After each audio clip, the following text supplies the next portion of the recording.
வணக்கம். Happy 75th republic டே. ஒவ்வொரு வருஷமும் நாம ரிபப்ளிக் டே, இண்டிபெண்டன்ஸ் டே அப்படின்னு 2 நாள செலிப்ரேட் பண்றோம். சிலருக்கு இது எதுக்காக அப்படிங்கிறது தெரிஞ்சிருக்கும். சிலருக்கு இது எதுக்காக அப்படிங்கிறது தெரியாம இருக்கும். இந்த வீடியோல நம்ம எதுக்காக ரிபப்ளிக் டே கொண்டாடுறோம், எதுக்காக இண்டிபெண்டன்ஸ் டே கொண்டாடுறோம் அப்படிங்கிறதையும், இந்த 2க்கும் இண்டிபெண்டன்ஸ் டேக்கும், ரிபப்ளிக் டேக்கும் என்ன டிஃபரன்ஸ் அப்படிங்கிறதையும் டீடைலா நம்ம இந்த வீடியோல பார்த்துடலாம். வாங்க.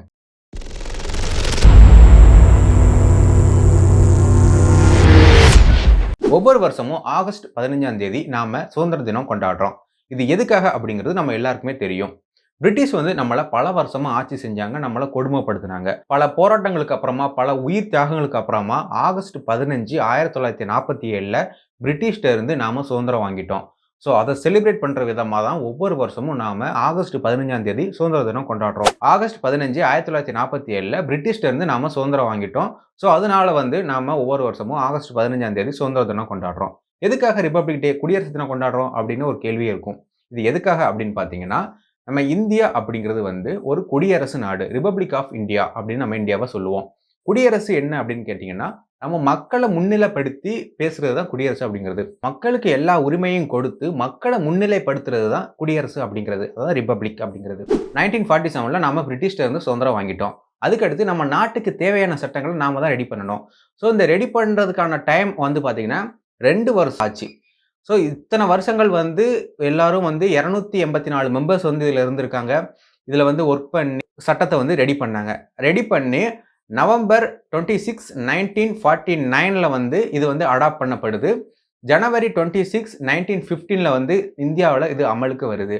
அன்னையிலிருந்து இப்போ வரைக்குமே நம்ம நாடு ஒரு குடியரசு நாடு அப்படின்னு அறிவிக்கப்பட்டு, இப்போ அந்த சட்டங்கள தான் நம்ம ஃபாலோ பண்ணிக்கிட்டு இருக்கோம். 26 ஜனவரி 1950ல தான் நமக்கான சட்டங்கள் அமலுக்கு வந்ததுனால தான் ஒவ்வொரு வருஷமும் நம்ம ஜனவரி 26ஆம் தேதி குடியரசு நாளாக நம்ம கொண்டாடிக்கிட்டு இருக்கோம். சரி, எதுக்காக அந்த ஜனவரி 26 தேர்ந்தெடுத்தாங்க அப்படின்னு பார்க்கும்பொழுது, இதுக்கு நம்ம ஒரு 20 வருஷம் பின்னாடி போகணும். டிசம்பர் 1929ல இந்தியன் நேஷனல் காங்கிரஸ் மீட்டிங் லாகூர்ல நடந்துச்சு. இப்ப இருக்கிற பாகிஸ்தான்ல நடந்துச்சு. அப்போ பார்ட்டிஷன்லாம் கிடையாது. அதாவது நாடுகள் பிரிக்கப்படல. இந்தியா, பாகிஸ்தான் எல்லாமே ஒரே நாடா தான் இருந்தது. அந்த டைம்ல லாகூர்ல ஒரு இந்தியன் நேஷனல் காங்கிரஸ் மீட்டிங் நடந்தது. அந்த மீட்டிங்ல ஒரு ரெசல்யூஷன் எடுக்குறாங்க. என்ன அப்படின்னு பார்த்தீங்கன்னா, இனிமே ஒவ்வொரு வருஷமும் ஜனவரி 26ஆம் தேதி நம்மளுடைய விடுதலை நாளா எல்லாரும் செலிப்ரேட் பண்ணுங்க அப்படின்னு அந்த மீட்டிங் ரெசல்யூஷன் எடுத்து பாஸ் பண்ணி எல்லாருமே ஏற்றுக்கொள்ளப்பட்டது. அன்னைக்கு பார்த்தீங்கன்னா, ஜவஹர்லால் நேரு அங்க ராபி அப்படிங்கிற ஒரு நதி இருக்கு. அந்த கரையில நம்ம இந்தியன் கொடிய, இந்தியன் ஃபிளாக அந்த இடத்துல நட்டு வச்சுக்கிறாரு. அதுக்கப்புறமா இந்தியன் நேஷனல் காங்கிரஸ்ல இருக்க எல்லார்ட்டையுமே இனிமே ஒவ்வொரு வருஷமும் ஜனவரி 26ஆம் தேதிய நம்மளுடைய விடுதலை நாளா கொண்டாடணும். பூர்ண சுவராஜா நம்ம செலிப்ரேட் பண்ணணும் அப்படின்னு அந்த மீட்டிங்ல ரெசல்யூஷன் பாஸ் பண்ணி எல்லாருமே ஏற்றுக்கொண்டுட்டாங்க. அத ரிமெம்பர் பண்ற விதமா தான் ஜனவரி 26 அப்போ நம்மளுடைய இந்தியன் கான்ஸ்டிடியூஷன் அமலுக்கு கொண்டு வந்தாங்க. அப்பையில இருந்து இப்போ வரைக்கும் நம்ம அத ஃபாலோ பண்ணிக்கிட்டு இருக்கோம். இண்டிபெண்டன்ஸ் டேக்கும் ரிபப்ளிக் டேக்கும் என்ன டிஃபரன்ஸ் அப்படின்னு பார்த்தரலாம். ஃபர்ஸ்ட் பார்த்தீங்கன்னா ஃபிளாக். இண்டிபெண்டன்ஸ் டே அப்போ பிரைம் மினிஸ்டர் ரெட் ஃபோர்ட் டெல்லியில உள்ள அந்த செங்கோட்டையில அவர் கொடியை ஏத்துவாரு. அது ஃபிளாக் ஹோஸ்டிங் அப்படிங்கிறது. ரிபப்ளிக் டே அப்போ பார்த்தீங்கன்னா பிரசிடென்ட் தான் ஃபிளாக் அன்ஃப்ளர் பண்ணுவாங்க. அதாவது கொடியை ஏத்த மாட்டாங்க. கொடி கம்பத்திலே தான் இருக்கும். அதை ஜஸ்ட் இழுத்து விட்டு அந்த கொடியை பறக்க விடுவாங்க. அவ்வளவுதான். இண்டிபெண்டன்ஸ் டே அப்போ பார்த்தீங்கன்னா ஃபிளாக் ஹோஸ்டிங் நடக்கும். ரிபப்ளிக் டே அப்போ பார்த்தீங்கன்னா ஃபிளாக் அன்ஃபர்லிங் நடக்கும். இண்டிபெண்டன்ஸ் டே அப்போ பார்த்தீங்கன்னா பெருசா ஒரு செலிப்ரேஷன் எதுவுமே நடக்காது. பிரைம் மினிஸ்டர் உயிர் தியாகம் செஞ்ச தியாகிகளுக்கு வீர வணக்கம் செலுத்துவாரு. அதுக்கப்புறம் அங்குள்ள அந்த ஃபோர்சஸ், ஆர்மி, நம்மளுடைய டிஃபென்ஸ் ஃபோர்ஸ்ல உள்ளவங்களுக்கு சல்யூட் பண்ணிட்டு, அதுக்கப்புறம் ஃபிளாக் ஹோஸ்டிங் பண்ணிட்டு ஒரு ஸ்பீச் கொடுத்துட்டு அப்படியே கிளம்பிடுவாரு. ரிபப்ளிக் டே அன்னைக்கு செம கிராண்டா நடக்கும். நம்ம இந்திய ராணுவத்தில் இருக்கக்கூடிய முப்படைகள் அவங்ககிட்ட இருக்கிற வெஹிக்கிள்ஸ், அவங்களோட திறமையை காட்டுவாங்க. அவங்ககிட்ட என்னென்ன எக்யூப்மெண்ட்ஸ் இருக்கு, சயின்டிஃபிக்கா என்னென்ன ஆயுதங்கள் இருக்கு, அட்வான்ஸ் டெக்னாலஜி கொண்ட ஆயுதங்கள் என்னென்ன இருக்கு அப்படிங்கிற எல்லாமே எங்கிட்ட இருக்கு அப்படிங்கிறத காட்டுறதுக்காக ஒரு ஷோ ஆஃப் நடக்கும். அதே மாதிரி பாத்தீங்கன்னா, நம்ம இந்தியா எப்படிப்பட்ட நாடு, நம்மளுடைய கலாச்சாரம் என்ன, நம்ம யூனிட்டி இன் டைவர்சிட்டி, நம்ம எவ்வளவு ஒரு வேற்றுமையில இருந்தாலும் எல்லாமே ஒற்றுமை. இந்திய நாடு அப்படிங்கிறது வேற்றுமையில் ஒற்றுமை கொண்ட ஒரு நாடு அப்படிங்கிறத நிரூபிக்கும் விதமா ஒவ்வொரு ஸ்டேட்லயும் இருக்கக்கூடிய இந்த நிகழ்ச்சிகள், இந்த ஸ்டேட்டோட பெருமைகள் என்ன அப்படிங்கறத ஃபுல்லாமே ஷோகேஸ் பண்ணுவாங்க.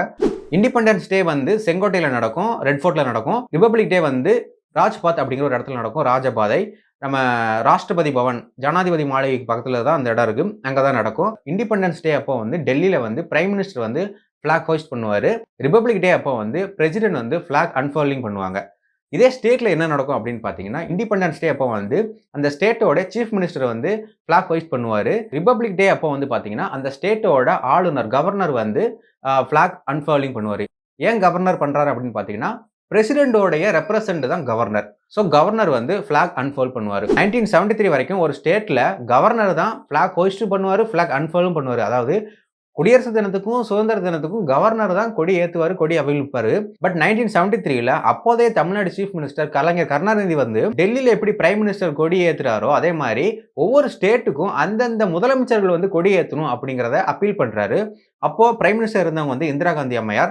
ஸோ அவங்களும் அந்த அப்பீலை ஏத்துக்கிட்டு 1974ல இருந்து ரிபப்ளிக் டே அப்போ வந்து கவர்னர் வந்து ஃபிளாக் அன்ஃபோல்டும், இண்டிபெண்டன்ஸ் டே அப்போ வந்து அந்த ஸ்டேட்டோட சீஃப் மினிஸ்டர் வந்து ஃபிளாக் ஹோஸ்ட் பண்ணுவாங்க. இதுதான் பாத்தீங்கன்னா ரிபப்ளிக் டேவுக்கும் இண்டிபெண்டன்ஸ் டேக்கும் உள்ள டிஃபரன்ஸ். இந்த வீடியோ உங்களுக்கு புரிஞ்சிருக்கும், பிடிச்சிருக்கும்னு நினைக்கிறேன். பிடிச்சிருந்தா ஒரு லைக் பண்ணிட்டு உங்க ஃப்ரெண்ட்ஸ் எல்லாத்துக்கும் ஷேர் பண்ணுங்க. மறக்காம சப்ஸ்கிரைப் பண்ணிருங்க.